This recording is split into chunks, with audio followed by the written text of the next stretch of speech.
Break બાદ આપનું ફરી સ્વાગત છે। આપ જોઈ રહ્યા છો ગુજરાત ફર્સ્ટ। સમાચારો પર નજર કરીએ પંચમહાલની વાત, જ્યાં કાલોલ તાલુકાના સુરેલી ગામે સ્મશાનનો અભાવ છે। સ્મશાન નહીં હોવાને કારણે ખુલ્લામાં અંતિમ સંસ્કાર વિધિ કરવી પડે છે। અંતિમ યાત્રા માટે યોગ્ય રસ્તો ન હોવાથી ડાઘુઓને મુશ્કેલી પડી રહી છે।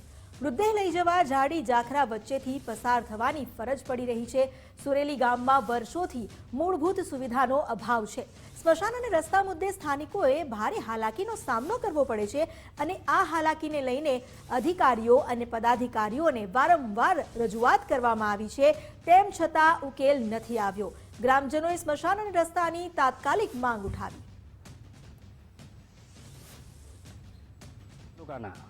સુરેલી મોટા ફળિયાની અંદર કે આજે અમારે વર્ષોથી અવારનવાર સ્મશાન જવાનો રસ્તો નથી, પછી સ્મશાન પણ નથી।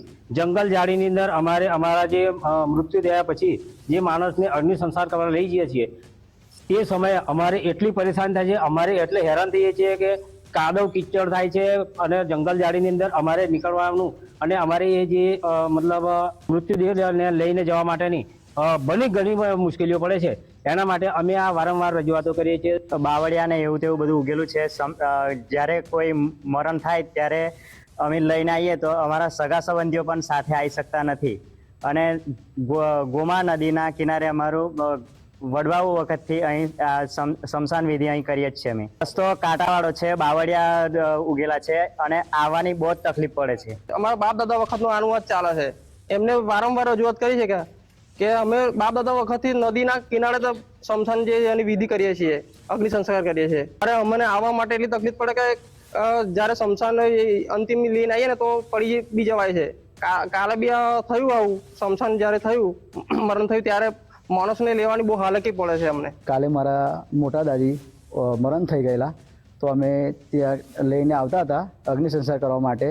ત્યાં અમારે એટલો બધો રસ્તો ખરાબ છે કે રસ્તા પગદંડી છે અને મૃતદેહ લઈને આવવા માટે અમારે બહુ તકલીફ પડે છે। વારંવાર અમે રજૂઆત કરી છે, છતાં કોઈ અમારું સાંભળતું નથી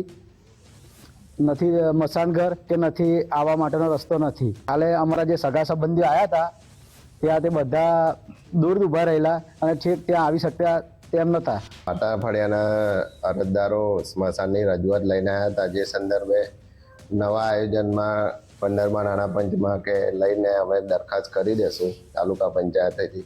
વહેલી તકે મંજૂરી લઈને અમે અહીંયા બનાવી લઈશું।